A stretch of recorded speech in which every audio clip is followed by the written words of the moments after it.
प्रयागराज जाने के लिए जो तीर्थयात्री नई दिल्ली रेलवे स्टेशन पे आए थे, एक दुखद घटना में 18 जानें चली गई हैं।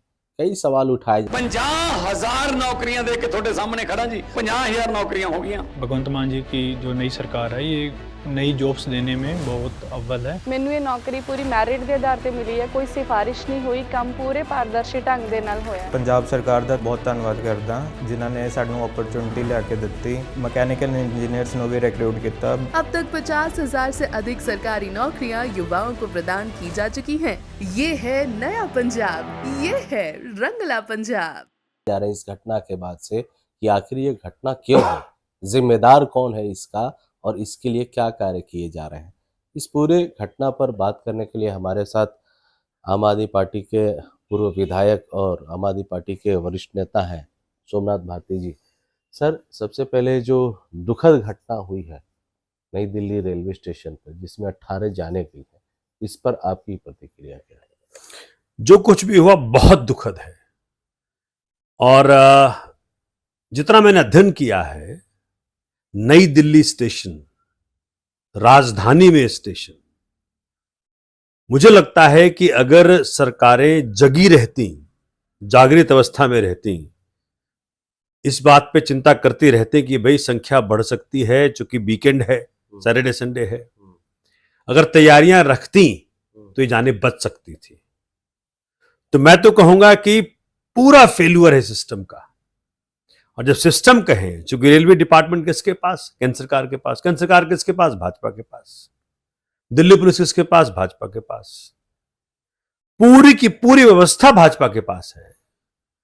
और भाजपा को मालूम होना चाहिए था कि भाई प्रयागराज में जो महाकुंभ चल रहा है, हिंदुओं का बहुत बड़ा तीर्थ चल रहा है और पूरा देश उस तरफ जा रहा है।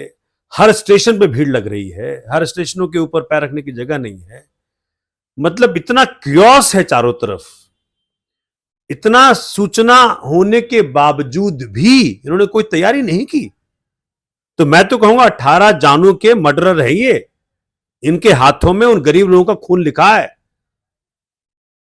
आप सोच सकते हैं कि जो 24 साल की बच्ची मर गई, 20 साल का बच्चा चला गया, 12 साल का छोटा बालक चला गया, 7 साल का छोटा बालक चला गया, जिसे दुनिया देखी नहीं। ऐसे अनेकों लोग घायल हुए। 18 तो फिगर है, जो ऑफिशियल फिगर है, पता नहीं असली में क्या फिगर रहा होगा। और सोचिए, रेल मंत्री साहब को वक्त नहीं है पहुंचने का वहां।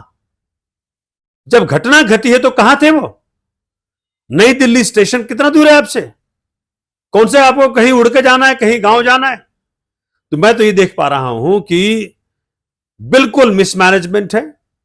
ये भाजपा के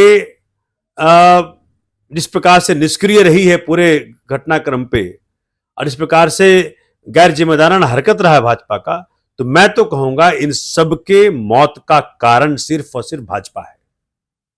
चलिए सर, ये तो आपका आरोप है, लेकिन सवाल एक ये भी है कि घटना के इतने देर बीतने के बाद भी आखिर में घटना से सबक क्या लिया गया और जिन्होंने अपनों को खोया है उनका दर्द क्या है? सर, आखिर में सबक क्यों नहीं लिया? इस तरह की घटनाएं हमेशा होती रहती हैं। इंक्वायरी की बात कही। देखिए, मैं तो ये कह रहा हूं कि देखिए, प्रयागराज में घटना घटी, महाकुंभ में इतने हजारों लोग मरे। क्या आप इतने इनसेंसिटिव हैं, इतने असंवेदनशील हैं कि आपकी ड्यूटी नहीं बनती? क्या आपके पास प्लैनेट्स नहीं हैं? क्या आपके पास बड़े अधिकारी नहीं हैं? क्या सोचने वाले लोग नहीं हैं आपके पास? क्या आपकी ड्यूटी नहीं थी कि सीख लेते उससे? इतनी भारी संख्या में लोग आ रहे हैं तो क्या तैयारी करनी चाहिए? कहां पे लोगों को रोकना चाहिए? तो मैं तो ये देख पा रहा हूं, कोई विजन नहीं है, कोई तैयारी नहीं है। पूरे का पूरा जिम्मेदारी भाजपा को लेना पड़ेगा। भाजपा के असंवेदनशीलता के कारण ही ये मौतें हुई हैं। और दूसरी बड़ी बात, जिन परिवारों में ये लोग गए हैं, जिनके मरे हैं, क्या किया आपने उनके लिए? उनका दर्द कम हो, उनका दुख कम हो, क्या किया? जिस घर से कमाने वाला पिता चला गया, जिस घर से कमाने वाला बेटा चला गया, अब क्या होगा उन घरों का? अगर आज हमारी सरकार होती तो 1-1 करोड़ रुपया उनको हम देते, कंपनसेट करते। कुछ तो जख्म में मलहम लगता। आप क्या कर रहे हैं? 2 लाख रुपया, और हमसे लो 2 लाख रुपया, दे दो जान अपनी। एक एक करोड़ रुपया कम से कम हर व्यक्ति को मिलना, हर परिवार को मिलना चाहिए। नहीं तो जख्म पे बिल्कुल मलहम नहीं लग पाएगा। मैं तो बहुत आहत हूं इसको देख करके। और राजधानी में इस प्रकार से करोगे?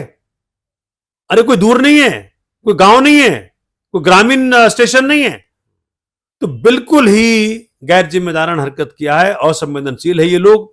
इनको सिर्फ सत्ता चाहिए, लेकिन सत्ता के जरिए जनता को सुविधाएं पहुंचाएं, उस पर तनिक भी चिंतित नहीं है सरकार।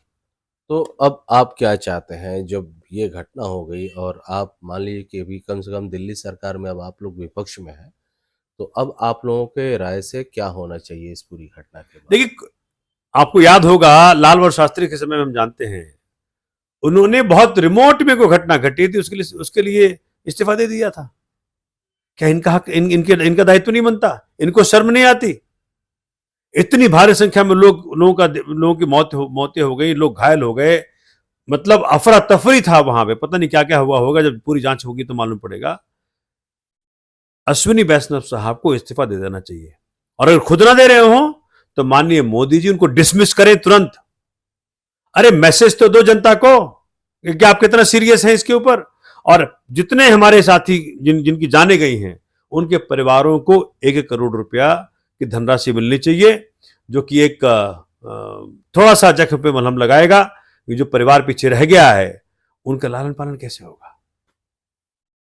चलिए, तो ये थे सोमनाथ भारती जी। इस पूरी घटना पर इनका कहना ये है कि इस तरह के घटनाएं कई हो रहे हैं, लेकिन ज़रूरत है एक बहुत बड़े मैसेज को देने की, और इसके लिए इन्होंने रेल मिनिस्टर का इस्तीफा मांगा। साथ ही साथ जिन परिवारों ने अपनों को खोया है, उनके लिए मुआवजे के तौर पर कम से कम 1 करोड़ रुपए देने की बात मांग कर रहे हैं।